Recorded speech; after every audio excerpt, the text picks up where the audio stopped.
ছোট বন্ধুরা, আমরা যদি দ্বিতীয় শ্রেণীর গণিত বইয়ের 17 নম্বর পৃষ্ঠার একদম উপরে লক্ষ্য করি, দেখো এখানে শুরুতেই বলা হয়েছে স্থানীয় মান।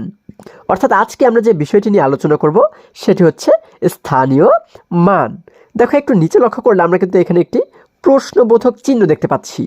এখানে বলা হয়েছে ছবিতে কতগুলো কাঠি আছে। আমাদের কি বলা হয়েছে? বলা হয়েছে ছবিতে কতগুলো কাঠি আছে। অর্থাৎ এই নিচে দেখো আমরা কিন্তু অনেকগুলো কাঠি দেখতে পাচ্ছি, তাই না? তাহলে বলা হয়েছে যে এখানে কতগুলো কাঠি আছে। তাহলে আমরা চলো এটিকে একটু গণনা করার চেষ্টা করি। দেখো 1 2 3 4 5 6 7 8 9 10 11 12 13 14। তাহলে আমরা মোট কয়টি কাঠি পেয়েছি? 14টি কাঠি কিন্তু এখানে মোট রয়েছে, তাই না? তাহলে দেখো এবারে আমরা এই যে এই কাঠিগুলোকে এখানে কিন্তু দেখতে পাচ্ছি অগোছালো অবস্থায় রয়েছে, তাই না? অর্থাৎ একটি একটি একটি একটি করে রয়েছে। তাহলে এইভাবে যদি থাকে এগুলোকে গণনা করতে কিন্তু আমাদের অনেক সময় লেগে গেল। এবারে এইগুলোকে যদি আমরা একটি বান্ডেল করি, ধরো 10টি কাঠি দিয়ে যদি আমরা একটি বান্ডেল তৈরি করি, তাহলে কিন্তু দেখো এটিকে আমরা খুবই সহজেই গণনা করতে পারবো। কিভাবে? দেখো আমরা যদি এখান থেকে প্রথমে 10টি কাঠি নিই, হ্যাঁ, 1 2 3 4 5 6 7 8 9 10, তাহলে এই পর্যন্ত যেহেতু 10টি কাঠি হয়, এই 10টি কাঠিকে যদি আমরা একত্র করে যদি আমরা এটিকে যদি আমরা বেঁধে দিই, হ্যাঁ, তাহলে এটি কিন্তু একটি বান্ডেল হয়ে যাবে, তাই না? তাহলে দেখো এই 10টি মিলে যদি আমরা একটি বান্ডেল তৈরি করি, তাহলে এই বান্ডেলে পাবো আমরা 10টি কাঠি। এরপরে থাকবে আর কয়টি? 1টি 2টি 3টি 4টি। তাহলে এই 10-এর পরে যদি আমরা আরও 4 পর্যন্ত গণনা করি, তাহলে দেখো 10 11 12 13 14। দেখো বান্ডেল তৈরি করলে কিন্তু আমরা খুবই সহজেই এই কাঠিগুলোকে গণনা করতে পারি, তাই না? দেখো এই বিষয়টি কিন্তু নিচে আমাদেরকে দেখানো হয়েছে। আমরা যদি একটু নিচে লক্ষ্য করি, এখানে বলা হয়েছে কি 10টি করে কাঠি গণনা করে বান্ডেল তৈরি করি। আচ্ছা, তাহলে আমরা কি করেছি? প্রথমে 10টি কাঠিকে মিলে কিন্তু আমরা এইরকম একটি বান্ডেল তৈরি করেছি। এই বান্ডেলে কিন্তু মোট 10টি কাঠি আমরা রেখেছি, ঠিক আছে? তাহলে এই যে 10টির একটি বান্ডেল আমরা তৈরি করেছি, এই 10-এর বান্ডেলকে বলা হয় হচ্ছে 1/10। কি বলা হয়? 1/10। যেহেতু একটি বান্ডেল, তার মানে কিন্তু আমরা বলবো হচ্ছে 1/10। আবার যদি এখানে এই 10-এর বান্ডেল 2টি থাকতো, তাহলে আমরা কি বলতাম? তাহলে কিন্তু আমরা বলতাম এটিকে 2/10। যদি 3টি থাকতো, হ্যাঁ, তাহলে বলতাম 3/10। দেখো তাহলে যেহেতু একটি মাত্র বান্ডেল রয়েছে, যার কারণে আমরা লিখলাম কি 1/10, ঠিক আছে? নিচে কিন্তু লেখা রয়েছে 1/10।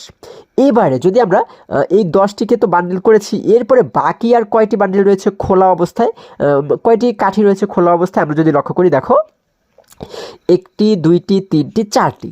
তাহলে 4টি কাঠি যেহেতু খোলা রয়েছে, দেখো খোলা কাঠি যেহেতু রয়েছে 4টি, যার কারণে 4টিকে আমরা কি করলাম? আমরা কিন্তু নিচে লিখে দিলাম 4, ঠিক আছে? কারণ এই 4টি দিয়ে তো বান্ডেল হবে না, কারণ আমরা জানি বান্ডেল করতে গেলে কিন্তু 10টি দরকার, তাই না? তাহলে এই 4টিকে আমরা যেহেতু আলাদাভাবে পেয়েছি, এই জন্য নিচে লিখে দিলাম 4, ঠিক আছে? তাহলে আমরা পাচ্ছি এখানে কত? এখানে পাচ্ছি হচ্ছে 1/10 এবং এখানে পাচ্ছি 4। তাহলে এইবারে দেখো মোট সংখ্যাটি কত হয়? আমরা জানি 1/10 4 কত হয়ে যায়? হ্যাঁ, 1/10 4 14, তাই না? আমরা কিন্তু আরও ছোট ক্লাসে যখন 1 2 শিখেছি, তখন কিন্তু আমরা এটিও শিখেছি যে 1/10 4 14। তার মানে এখানে মোট কয়টি কাঠি রয়েছে? 14টি কাঠি কিন্তু রয়েছে। এবারে এই যে আমরা যে 1/10 পাচ্ছি এবং 4 পাচ্ছি, এই 4-এর তারপরে এই 1-এর, এগুলোর কিন্তু এক একটি স্থানীয় মান রয়েছে, ঠিক আছে? বা যে কোনো সংখ্যারই কি থাকে? স্থানীয় মান থাকে। ধরো আমরা যদি এখানে 20 লিখি, বা আমরা লিখলাম হচ্ছে, ধরো এখানে লিখলাম 25, এই যে 25 কিন্তু একটি সংখ্যা, তাই না? তাহলে এই 25-এর কিন্তু একটি স্থানীয় মান রয়েছে। 25-এর ভিতরে দেখো 2টি অঙ্ক রয়েছে, এই হচ্ছে একটি অঙ্ক, এই হচ্ছে একটি অঙ্ক। তাহলে এই 2কে কিন্তু বলা হয় একটি অঙ্ক, 5কে বলা হয় একটি অঙ্ক, ঠিক আছে? তাহলে এখানে 2টি অঙ্ক রয়েছে না? আচ্ছা, তাহলে এই 2টি অঙ্কেরই, হ্যাঁ, এক একটি কিন্তু স্থানীয় নাম রয়েছে, মানে ওর একটি নাম রয়েছে, ওর একটি নাম রয়েছে। এখন এই নামগুলোকে আমরা কিভাবে করে শিখব? দেখো আমরা সবসময় মনে রাখবো যে কোনো সংখ্যার একদম শেষে যে থাকে, ঠিক আছে, যে অঙ্কটি সবার শেষে থাকে, এটির নাম হচ্ছে একক, ঠিক আছে? অর্থাৎ ওর স্থানের, ও যে স্থানে রয়েছে এই স্থানকে বলা হয় হচ্ছে একক, এবং তার আগে যে থাকে সেটিকে বলা হয় দশক। কি বলা হয়? দশক। এবং তার আগে যদি কেউ থাকতো, ধরো এখানে আমরা ধরে নিচ্ছি যে 3 রয়েছে, ঠিক আছে, তাহলে এই দশকের আগে যে থাকে তাকে বলা হয় শতক। ঠিক আছে, তাহলে একক, দশক, শতক, এটি কিন্তু তোমাদের মনে রাখতে হবে এই স্থানীয় মানগুলো। ঠিক আছে, আচ্ছা, তাহলে এখানে যেহেতু আমরা পাচ্ছি 1 10 4 14, তাহলে আমরা পাচ্ছি 1 10 4 14। তাহলে এই যে 14 আমরা পাচ্ছি, এখানে কিন্তু একটি অঙ্ক, দুটি অঙ্ক রয়েছে। তাহলে আমরা জানি কি, যে কোনো সংখ্যার এই শেষে যে অঙ্কটি থাকে এটির স্থানীয় মানের নাম কি? এটির স্থানের নাম হচ্ছে একক। তাই না? এটিকে আমরা বলতে পারি হচ্ছে 4 একক, এবং এককে আমরা বলতে পারি দশক, তাই না? কারণ এর নাম হচ্ছে দশক, একক, দশক। তাহলে আমরা বলতে পারি 1 দশক এবং 4 একক। দেখো এই জায়গাতে কিন্তু সেই একই কথাটি আমাদের বলা হয়েছে। এখানে বলা হয়েছে স্থানীয় মানে লিখি। দেখো এখন এটিকে আমরা কিভাবে করে স্থানীয় মানে লিখতে পারবো? আমরা কিন্তু জানি যে 1 দশক আমরা পেয়েছি, তাই না? এককে আমরা কি বলতে পারি? একক, দশক। তাহলে দশকের জায়গায় যেহেতু 1 রয়েছে, যার কারণে আমরা এটিকে বলবো কি? 1 দশক। দেখো আমরা লিখলাম 1 দশক, ও আরেকটি কি সংখ্যা পেয়েছি? আমরা কিন্তু পেয়েছি 4, তাই না? তাহলে 4-এর স্থানীয় মান হচ্ছে কি? একক, তাই না? তাহলে আমরা জানি হচ্ছে কি, আমরা কি লিখতে পারি? আমরা লিখতে পারি 4 একক। তাহলে আমরা লিখবো হচ্ছে 1 দশক ও 4 একক। দেখো এটিকে কিন্তু এখানে লিখলাম 1 দশক ও 4 একক। তাহলে আশা করি তোমরা সকলে খুবই সুন্দরভাবে এই বিষয়টি বুঝতে পেরেছো। এবারে যদি আমরা আরেকটু নিচে লক্ষ্য করি, দেখো এখানে আমাদের বলা হয়েছে ছবিতে কতগুলো ব্লক আছে। দেখো এখানে কিন্তু আমরা অনেকগুলো ব্লক দেখতে পাচ্ছি এই ছবিতে, তাই না? তাহলে আমাদের এবারে বের করতে বলা হয়েছে যে এই ছবিতে কতগুলো ব্লক আছে। আচ্ছা দেখো এগুলোকে কিন্তু আমরা দেখতে পাচ্ছি একটি একটি করে, কিন্তু একটি একটি একটি একটি করে এইভাবে অগোছালো অবস্থায় কিন্তু রয়েছে, তাই না?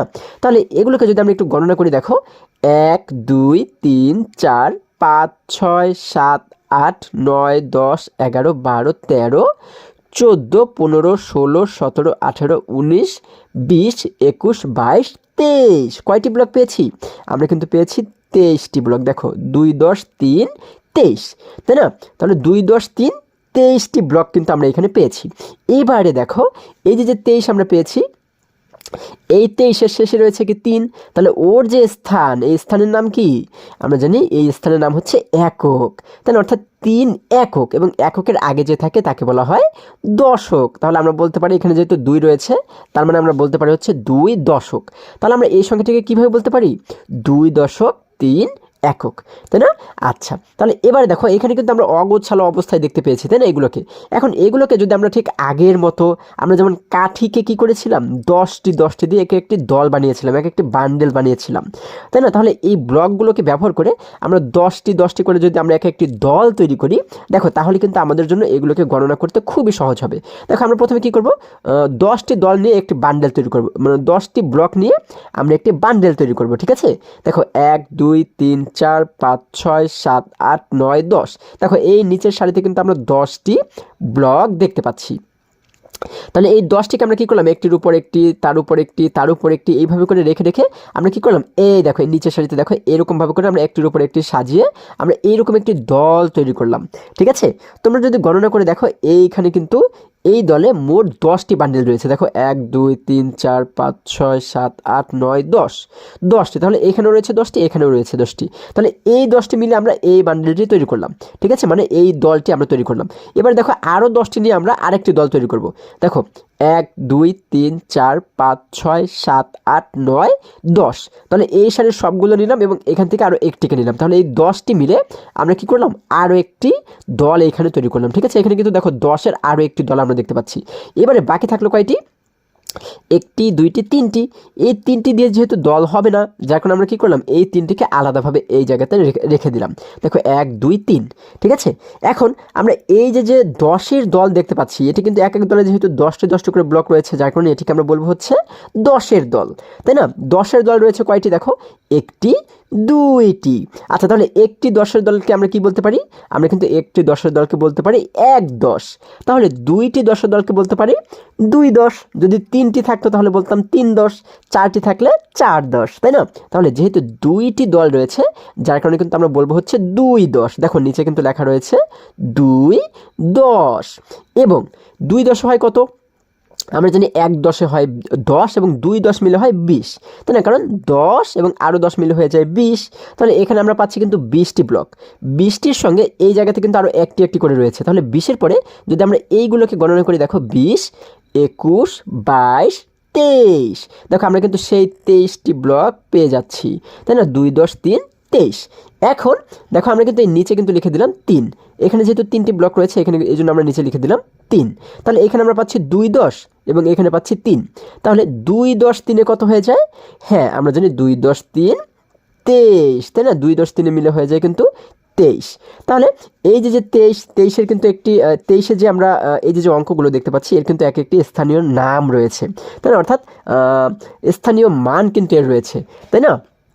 দেখো আমরা জানি যে কোনো সংখ্যার শেষে যে অঙ্কটি থাকে এটির মান হচ্ছে কি, বা এই সংখ্যা এই যে স্থানটি এটির নাম হচ্ছে কি, এটির নাম হচ্ছে একক, তাই না? এবং এর আগে যে থাকে এটিকে বলা হয় দশক। তাহলে আমরা বলতে পারি হচ্ছে 2 দশক এবং 3 একক, ঠিক আছে? 2 দশক এবং 3 একক, ঠিক আছে? দেখো এটিকে, দেখো এই যে এখানে বলা হয়েছে স্থানীয় মানে লিখি 2 দশক ও 3 একক, ঠিক আছে? তাহলে এগুলোই হচ্ছে কি স্থানীয় মান। আশা করি সকলে তোমরা খুবই সহজেই বুঝতে পেরেছো। বন্ধুরা, আজকে আমাদের এই পর্যন্তই, আবারও দেখা হবে পরবর্তী ভিডিওতে। আর হ্যাঁ, তোমরা যদি আমার চ্যানেলে নতুন হয়ে থাকো তাহলে এখনই চ্যানেলটি সাবস্ক্রাইব করে পাশে থাকো, যেন আমার যে কোনো ভিডিও আপলোড করার সাথে সাথে খুব সহজেই তোমরা সেটি পেতে পারো। সকলে ভালো থাকো, সুস্থ সবল থাকো, এই কামনা করে শেষ করছি। ধন্যবাদ সকলকে।